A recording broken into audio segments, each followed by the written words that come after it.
본문 말씀은 출애굽기 4장 10절에서 17절까지입니다. 출애굽기 4장 10절에서 17절까지입니다. 86페이지쯤 있습니다. 출애굽기 4장 10절에서 17절.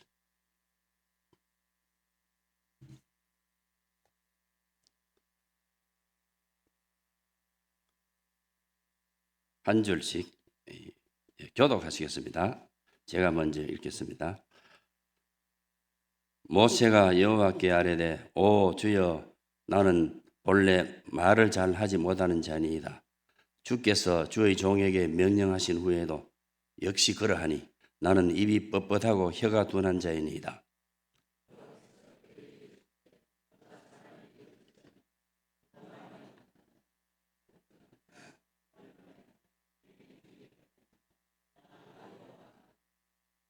이제 가라.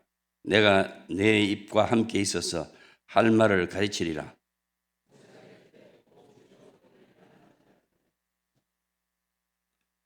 여호와께서 모세를 향하여 노하여 이르시되 레위 사람 내 형 아론이 있지 아니하냐? 그가 말 잘하는 것을 내가 아노라. 그가 너를 만나러 나오나니 그가 너를 볼 때에 그의 마음에 기쁨이 있을 것이라.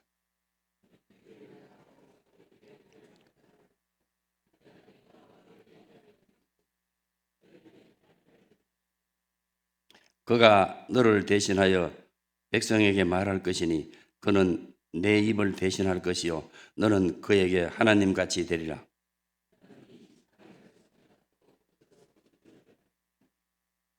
아멘. 오늘 말씀은 함께 교독한 말씀 출애굽기 4장 10절에서 17절 그 말씀을 통해서 제목은 성도의 할 일은 순종이라는 제목으로 은혜를 나누겠습니다. 따라 하시겠습니다. 성도의 할 일은 순종. 예. 오늘 저 읽었는 말씀은 이 4장 말씀인데 사실 이 얘기는 출애굽기 3장부터 시작이 됩니다. 출애굽기 3장에 보면은 떨기나무에서 여호와 하나님이 모세를 부르게 됩니다. 그때 모세는 떨기나무를 통해서 하나님을 만나게 되는데 그 만남을 통해서 하나님은 그에게 사명을 주십니다. 하나님과 만나면 반드시 사명을 주시죠. 신약에서도 보면 사도 바울이 다메섹 도상에서 하나님 만났죠. 그때 무슨 사명을 주셨습니까? 이방인 선교 사명을 주셨죠. 오늘 여기 앉아 있는 모든 분들도 다 하나님의 백성으로 또 장로님으로 권사님으로 집사님으로 다 부르셨습니다.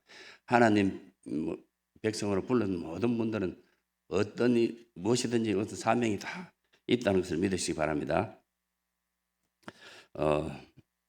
그래서 오늘 모세를 만나서 하나님은 모세에게 사명을 주십니다. 그 사명이 뭐냐면은 하나님의 백성들을 애굽에서 구해내라 그런 사명을 주십니다. 출애굽기 3장 9절과 10절입니다.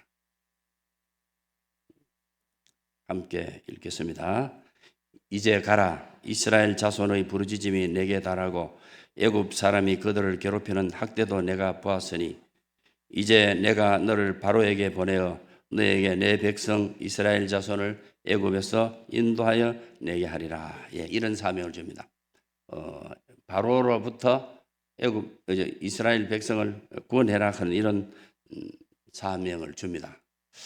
우리가 사명을 받았을 때 선뜻 하면 그 일에 하는 사람이 잘 없습니다. 모세도 마찬가지입니다. 이렇게 사명을 주었지만도 모세가 버팁니다. 그래서 여호와 하나님과 모세와 신경이가 막 벌어지거든요. 오늘 여기 그 재밌는 장면이 나옵니다. 긴 대화가 나와요. 그래서 바로에게 가서 내 백성을 애굽에서 인도해내라 이렇게 하니까 모세는 5번이나 변명을 합니다. 안 가려고. 그러나 마침내 6번째는 순종하는 모습을 보게 되는데 이 과정을 보면서 우리 참 성도가 할 일은 참 순종이구나 이런 생각이 됩니다. 하나님은 한번 약속을 하시면 그대로 콕 밀어붙이시는 분이 하나님이시거든요. 아멘이십니까? 하나님 언약은 1.1획도 틀림없이 전부 이루어지는 것입니다. 오늘 이 모세에게 바로에게 가라 이렇게 했을 때 모세의 첫 반응이 어떻게 나오는지 한번 보시겠습니다. 3장 11절입니다. 가라 하니까 지금 모세 첫 반응입니다. 제가 읽겠습니다. 모세가 하나님께 이르되 내가 누구이기에 바로에게 가서 이스라엘 자손을 애굽에서 구해내리까. 내가 누구이기에. 저는 아무것도 아닙니다. 그죠? 내가 어떻게 바로 왕한테 가서 이스라엘 백성을 구해내겠냐 이렇게 합니다. 우리도 사명을 받았을 때 그런 경우가 있었겠죠. 저도 이런 반문을 한 적이 있습니다. 그런데 하나님은 이렇게 모세에게 이렇게 얘기하십니다. 아주 적절한 답을 주시는데요. 3장 12절입니다. 함께 읽겠습니다. 시작.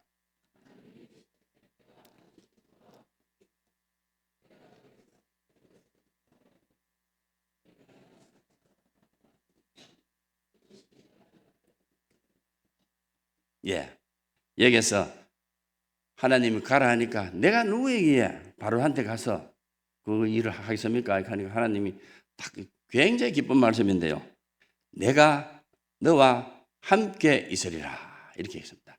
따라 하시겠습니다. 너와 함께 있으리라. 예. 이 말씀 저도 이 말씀 가지고 굉장히 용기를 얻었는데요. 내가 너와 함께 있으리라. 믿는 사람들에게는 반드시 하나님이 동행해 주시죠. 신약에서는 성령으로 동행해 주십니다. 이거를 알면은요 두려움이 없어요. 내가 너와 함께 있으리라. 정말로 큰 힘이 되는 말씀 아니겠습니까? 이 말씀이 어디서 나오는가 하면 여호수아한테도 결국 이 말씀을 합니다. 모세가 사막에서 죽고 이스라엘 백성들이 요단강을 건너가 갈 때 인도자로 하나님이 여호수아를 세웠습니다. 여호수아도 상당히 인도하라니까 부담이 됐죠. 그때도 여호수아에게 이런 얘기를 합니다. 내가 모세와 함께 한 것이 너와 함께 하리라 이렇게 얘기했습니다. 우리 믿는 사람들이 가장 이 말씀을 새기면은 정말 두려울 게 없는 것이죠. 성도의 최고의 영광의 용기를 주는 말씀이라고 믿습니다. 몇 년 전에 우리 농공교에서 영화를 한번 상영을 했죠. 그때 한 필리핀 선교사인지 지금 기억이 잘 안 납니다. 의사이고 한데 그분이 필리핀 오지에서 사람들 치료도 하고 복음도 전하다가 자기가 암에 걸려가지고 다시 한국에 와서 치료받다가 다시 필리핀으로 돌아가서 사명을 감당하다가 순교하는 모습을 영화로 본 적이 있습니다. 그때 제가 그 영화를 보고 곰곰이 생각을 했어요. 저분이 자기가 암 걸렸으면서도 어떻게 저런 일을 할 수 있을까 이렇게 생각했는데 그때 제가 깨달은 답이 그겁니다. 하나님이 함께 하시는 분이구나 그런 생각이 들었습니다. 아멘이십니까? 하나님이 함께 하시면요 이 세상 살아가다가 어려움과 고통이 오더라도 하나님과 함께 하시면 두려울 게 없는 것이에요. 저는 늘 두렵고 힘들 때 이 말씀을 상고를 합니다. 하나님이 반드시 함께 하시리라. 예수님이 12제자를 가르치시다가 마침내 이제 가실 때가 됐습니다. 마태복음 28장 제일 마지막 절인데요. 제자들에게 무슨 말씀을 하는가 하면 내가 세상 끝날까지 너희와 항상 함께 있으리라 이렇게 얘기하고 있습니다. 그래서 하나님은 하나님 백성을 절대로 혼자 두시지 않습니다. 세상 끝날까지 하나님 함께 하십니다. 믿습니까? 예. 그래서 모세가 첫 거부를 할 때 답은 뭐였습니까? 내가 누구간데 그 일을 해내겠습니까? 내가 너와 함께 하리라 이렇게 하셨거든요. 두 번째로는 모세가 또 이렇게 변명을 합니다. 출애굽기 3장 13절입니다. 제가 읽겠습니다. 이거는 모세가 하나님께 이르되 내가 이스라엘 자손에게 가서 이르기를 너희의 조상의 하나님이 나를 너희에게 보내셨다 하면 그들이 내게 묻기를 그의 이름이 무엇이냐 하리니 내가 무엇이라고 그들에게 말하리까. 지금 모세가 안 가려고 지금 또 이렇게 핑계를 대겠습니다. 내가 내 백성한테 와서 이 얘기를 하면은 누가 하나님이 너한테 보내었다 이렇게 얘기할 때 그 보낸 사람 이름이 무엇이냐 이름 묻는다는 것이죠. 그러니까 하나님이 답변을 하십니다. 이렇게 대답해라. 출애굽기 3장 14절입니다. 함께 읽겠습니다. 시작.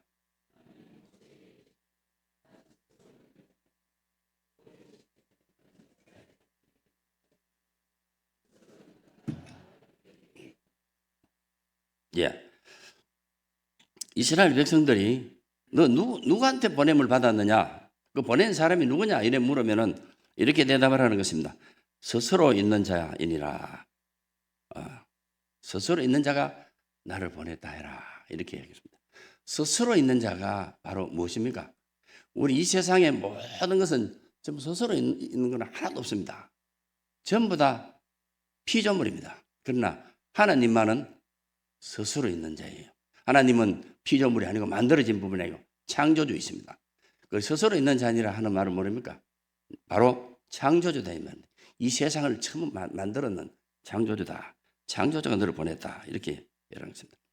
하나님을 제외하고 이 세상의 모든 것은 전부 다 피조물입니다. 그러나 하나님만 오직 스스로 있는 자인 것이죠. 그래서 이렇게 대답하라. 스스로 있는 자가 너를 보냈다 하라. 이렇게 지금 얘기하고 있는 것입니다. 3장 15절에 제가 읽어드리겠습니다. 그 중간에 읽겠습니다.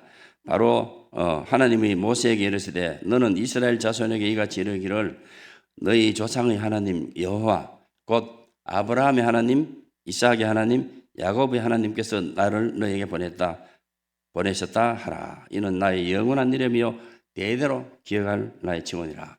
이렇게 이스라엘 백성들에게 대답하라는 것입니다. 너 그 조상들과 함께 언약 맺은 그 하나님이다. 이렇게 얘기합니다. 첫 번째로는 스스로 있는 자다. 창조주다 이 말이고, 그 다음에는 너 그 조상들에게 약속했던 그 하나님이다. 이렇게 얘기합니다. 이쯤 되면은 모세가 아멘 열심히 가겠습니다. 이렇게 돼야 되는데 모세가 또 변명을 합니다. 어떻게 하는가 하면 4장 1절입니다. 하나님이 보냈다 하라 이렇게 하니까 또 이렇게 말하는 것이죠. 4장 1절 제가 읽겠습니다. 모세가 대답하여 이르되 그러나 그들이 나를 믿지 아니하며 내 말을 듣지 아니하고 이러기를 여호와께서 내게 나타나지 아니하셨다 하리이다. 그걸 안 믿는다는 것이죠. 하나님이 보내가 너희들한테 왔다 이렇게 하면 안 믿는다는 것이죠.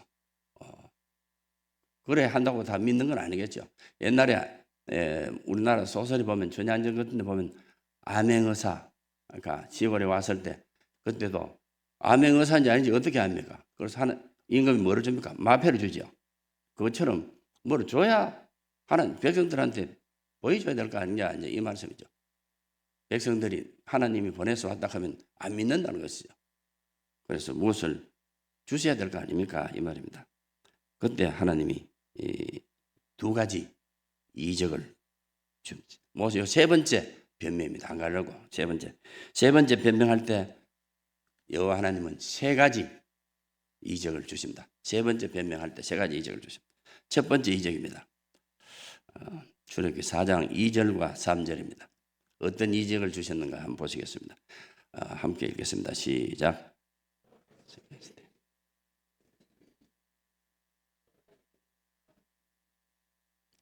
제가 3절일까요? 여호와께서 이르시되 그것을 땅에 던지라 하시매 곧 땅에 던지니 그것이 뱀이 된지라. 모세가 뱀 앞에서 피하매. 지금 하나님 정표를 주는데 지팡이 네 손에 있는 것이 무엇이냐? 지팡이입니다. 땅에 던져라. 던지니까 그게 뱀이 된 거예요.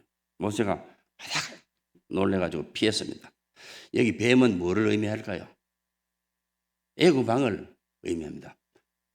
궁극적으로는 사탄을 의미하겠죠. 사탄을 의미합니다.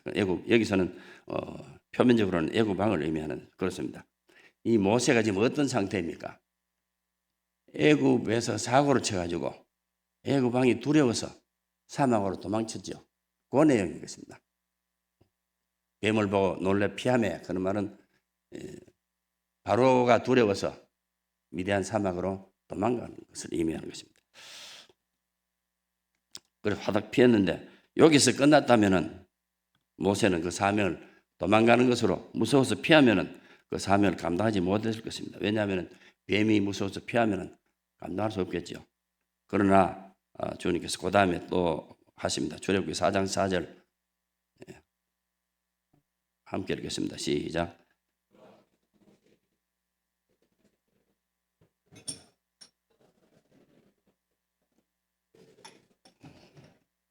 예, 지팡이를 잡으니 뱀을 꼬리를 잡으니까 그 뱀이 다시 뭐가 되는가 하면 지팡이가 됐습니다. 능히 너가 사탄을 제어할 수 있다는 것입니다. 그래서 모세를 믿게 했는 것입니다. 4장 5절 제가 읽겠습니다. 이는 그들의 조상의 하나님 곧 아브라함의 하나님, 이삭의 하나님, 야곱의 하나님 여호와가 내게 나타난 줄을 믿게 하려 함이라. 이런 이적을 준 것은 뭡니까? 하나님이 보냈는 것을 백성들한테 확실히 알게 한다는 것입니다. 첫째 이적입니다. 지팡이 이적을 주셨어요. 또 이적을 주시는데요. 두 번째 이적입니다. 출애굽기 4장 6절입니다. 네, 함께 읽겠습니다. 시작.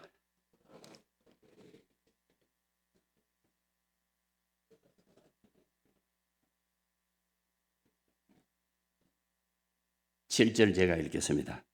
이르시되 내 손을 다시 품에 넣으라 하시매 그가 다시 손을 품에 넣었다가 내어보니 그의 손이 본래의 살로 되돌아왔더라.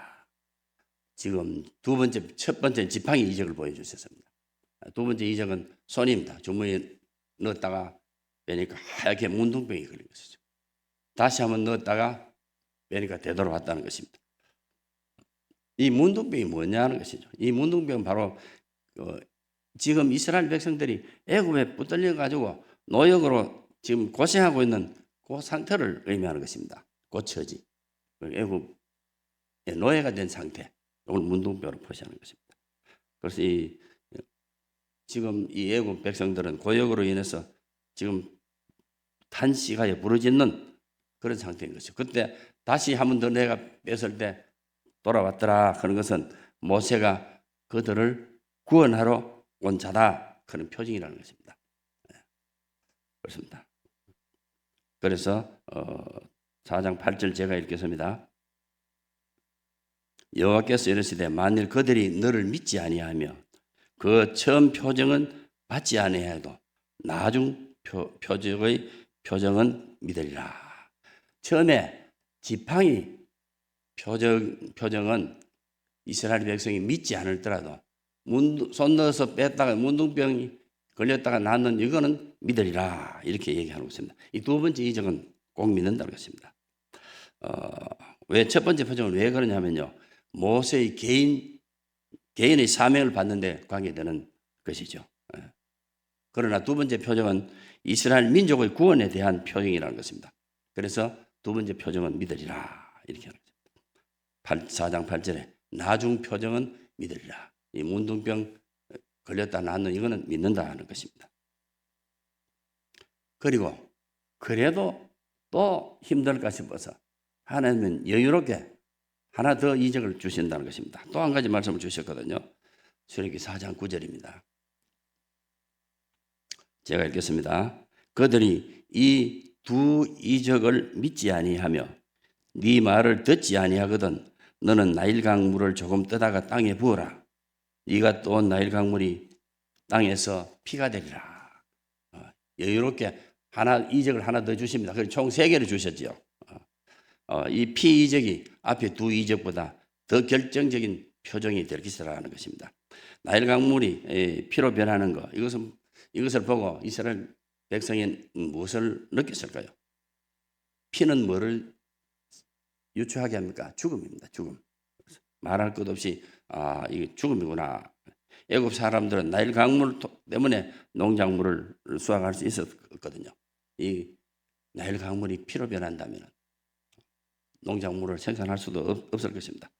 또 이것이 궁극적으로는 마지막 이 피는 애굽에서 하나님이 10번째 장자를 통해 장자를 죽이는 그 죽음의 재앙을 예시하고 있는 것입니다.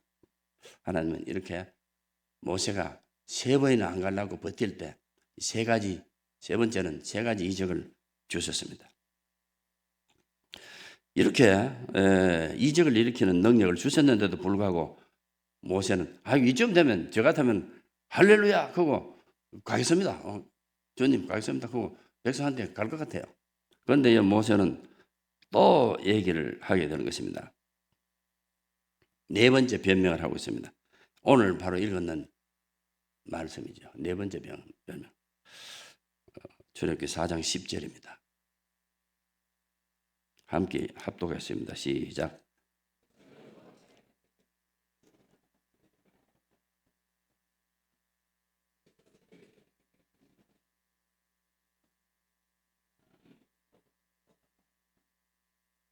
예. 나는 입이 뻣뻣하고 혀가 둔한 자이다. 모세 입이 뻣뻣하고 둔한 자라 하니까 제가 얼마나 기쁜지 모르겠습니다. 야, 이런 분들도 입이 참 뻣뻣하고 혀가 두는구나. 저는 이것 때문에 늘 참 고민을 하고 있는데 모세가 이랬다 하는 거 듣고 이야, 참 반가웠습니다. 참 얼마나 이 모세가 입이 뻣뻣했으면 말이죠. 이 세 가지 기적을 줬는데도 불구하고 이렇게 얘기를 하겠습니까? 나는 입이 뻣뻣하고 둔한 자이다. 할렐루야. 저는 이거 읽을 때 막 할렐루야 소리가 나왔습니다. 그래서 하나님은 그 다음에 또 모세하고 지금 신경질을 하고 있거든요. 참 이 천하 만물을 막 다 지으신 이 창조주가 모세 하나고 인간 하나 데리고 이렇게 신경이 하는 거 보면 재미있기도 하고 참 하나님 자세하기도 하고 참 좋으신 하나님이구나 이런 생각도 들었습니다. 그래서 하나님은 모세가 입이 뻣뻣하고 둔한 자이다 그럴 때 제 할렐루야 소리를 못 들은 것 같습니다. 그래서 하나님께서 할 말을 가르치리라 이렇게 말씀하고 있거든요. 4장 11절입니다. 함께 읽겠습니다. 시작.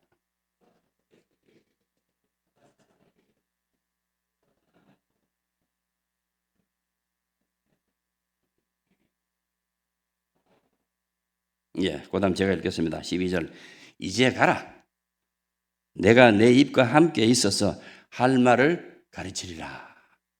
이제 모세가 안 가려고 버티니까 하나님이 등을 막 떠미는 이런 모습이 저한테 상상이 되었어요. 안 가려고 모세는 막 버티고 하나님은 미고 참 하나님 사랑이 대단하시다. 하나님 백성 모세를 서시려는 하나님이 대단하시다 싶습니다. 그렇게 등을 떠밀어도 모세가 아멘 소리가 안 합니다. 또 변명을 하는 것이죠. 다섯 번째 변명입니다. 출애굽기 4장 13절입니다. 제가 읽겠습니다. 모세가 이르되 오 주여 보낼 만한 자를 보내소서. 나는 도저히 하나님 못 갑니다. 내 같은 인간이 그 위에 가서 보낼 만한 사람 보내주세요. 또 버팁니다. 하나님이 등을 떠밀어도 말이죠. 할 말이 없어서 그건 이제 더 이상 변명할 말이 없는 거예요. 그래서 다른 사람 보내주세요. 주여 보낼 만한 사람. 나는 안 됩니다. 이 다섯 번째 변명입니다. 이제까지 말한 변명 한마디로 지방에서 말해요. 결국 나 아무리 그래도 하나님 나 안 갈랍니다. 보낼 사람 딴 사람 보내세요. 정말로 참 모세도 버티는데 대단한 것입니다. 그렇습니다. 보낼 만한 자를 보내셔서 그렇다면 하나님이 그 많은 사람 중에서 보낼 만한 사람이 있다는 말입니까? 누가 자격이 있고 능력이 있고 감당할 만한 그런 사람이 이 천지 많은 백성들한테 있다는 겁니까? 아무도 없습니다. 할 수 있는 사람은 딱 한 사람밖에 없습니다. 하나님이 함께하는 사람만 할 수 있는 거예요. 아멘이십니까? 예. 그래서 모세는 겁이 난 것입니다. 입이 뻣뻣하고 이렇게 하나님이 등을 떠밀어도 안 가려고 버티고 있는 나는 입이 뻣뻣하고 주여 감사합니다. 입이 뻣뻣해요.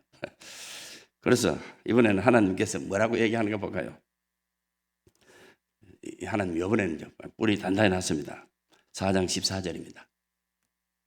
함께 읽겠습니다. 시작.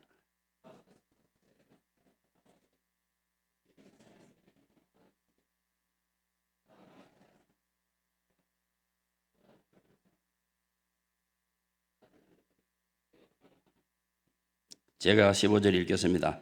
너는 그에게 말하고 그의 입에 할 말을 주라. 내가 내 입과 그의 입에 함께 있어서 너희들이 행할 일을 가르치리라. 그 다음 16절 다 함께 읽겠습니다. 시작.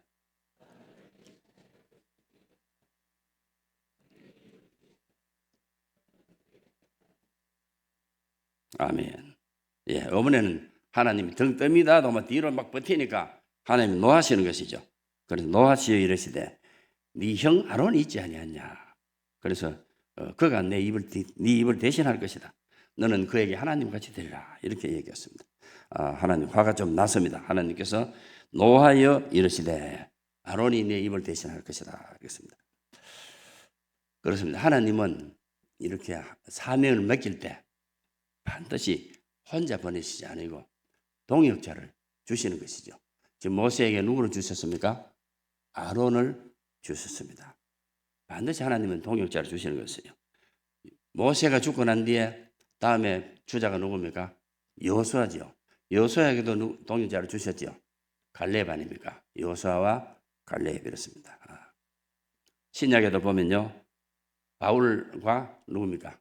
동역자 신라죠. 바울과 신라. 이렇게 하나님은 혼자 보내시지 않으시고 항상 짝을 보내주셨다는 것입니다. 그래서 네 형에게 너는 하나님 같이 되리라. 그는 너 입을 대신할 것이라. 모세는 이렇게까지 하시니까 더 이상 변명을 하지 못하고 마침내 6번째 순종하게 되는 것입니다. 4장 18절입니다. 함께 읽겠습니다. 시작.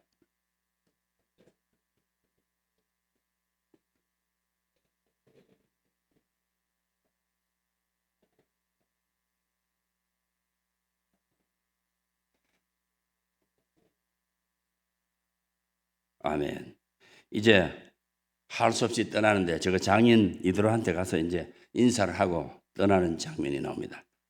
하나님은 이제 할 수 없이 뜸이니까 이제 장인한테 작별 인사를 하고 가는데 모세 뒤통수에 대고 하나님이 또 말씀을 하시는 것입니다. 요거로 끝내는 게 아닌 것이에요. 참으로 하나님은 자상하시고 정말로 너무 사랑이 많으시다 하는 걸 제가 오늘 18절에도 느끼는데요. 제가 읽겠습니다. 4장 19절입니다. 모세가 이제 가는데 그 뒤통수에 대고 얘기를 하는 것입니다. 여호와께서 미디안에서 모세에게 이르시되 애굽으로 돌아가라. 네 목숨을 노리던 자가 다 죽었느니라. 이렇게 모세에게 안심을 시켜줍니다. 전에 그 모세의 목숨을 노리던 자들이 다 죽었다는 것입니다. 이제 사람이 바뀌었다는 것입니다. 그 다음에 20절 제가 읽겠습니다. 모세가 그의 아내와 아들들을 나귀 위에 태우고 애굽으로 돌아가는데 모세가 하나님의 지팡이를 손에 잡았더라. 마침내 이 모세는 하나님의 지팡이를 손에 들고 이제 가는 뒷모습을 보게 됩니다. 사랑하는 성도 여러분, 오늘 말씀을 통해서 우리가 발견할 수 있는 것이 무엇입니까? 모세가 결국은 주의 일을 감당하게 될 것인데 5번이나 변명합니다. 이왕이면 곧바로 순종하면 얼마나 좋았겠습니까? 그런데 모세는 5번이나 하다가 여호와 하나님 노하시고 나니까 어쩔 수 없이 가는 모습을 봤는데요. 이 성경에는 많이 수많은 사람들이 들어있지만도 이런 모세처럼 이런 사람도 있고 또 순종하는 사람도 있습니다. 순종하는 사람 한번 볼까요? 순종에 의해서는 아브라함과 노아가 있습니다. 아브라함의 경우 한번 볼까요? 아브라함은 자신의 사랑하는 아들 독자 이삭을 하나님께 번제물을 드리라 할 때 그 말씀이 주어질 때 즉각 곧바로 순종했습니다. 창세기 22장 2절입니다.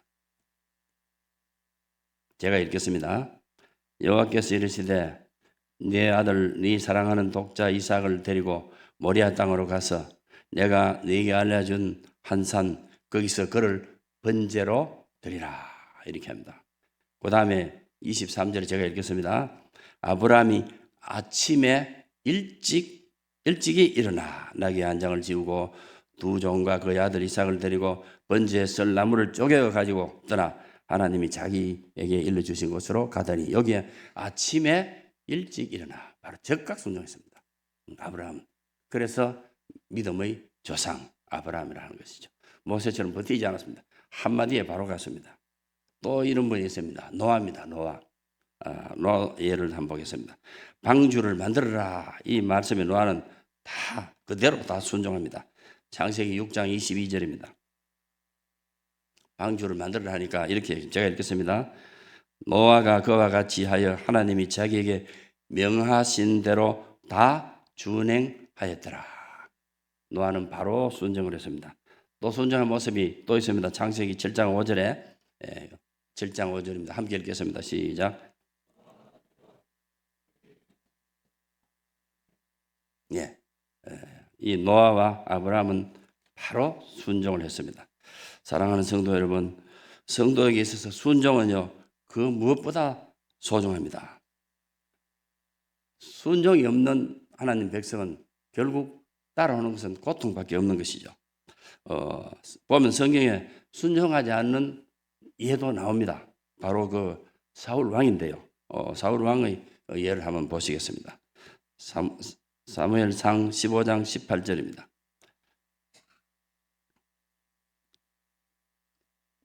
다 함께 읽겠습니다. 시작.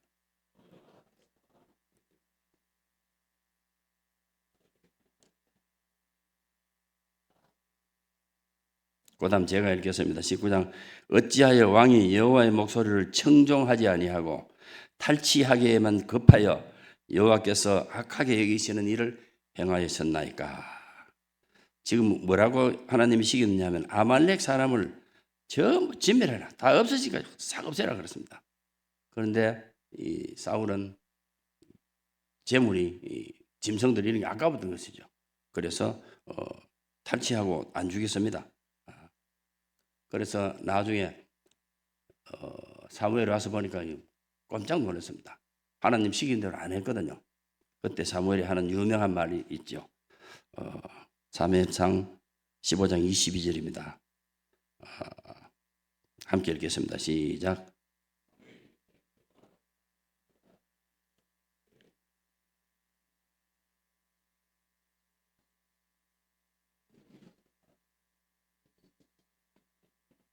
예, 그 다음에 제가 한 번 더 읽겠습니다. 순종이 제사보다 낫고 듣는 것이 수량의 기름보다 나으니. 유명한 말이죠.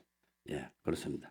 그 다음에 23절 함께 읽겠습니다. 시작.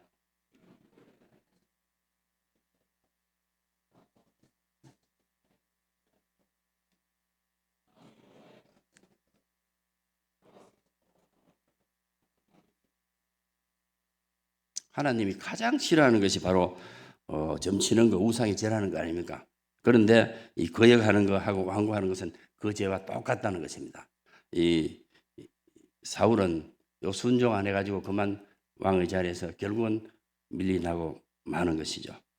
사랑하는 성도 여러분, 오늘 말씀 보면서 성도가 할 일은 순종이라 하는 것을 우리가 다시 한번 마음에 새겨야 됩니다.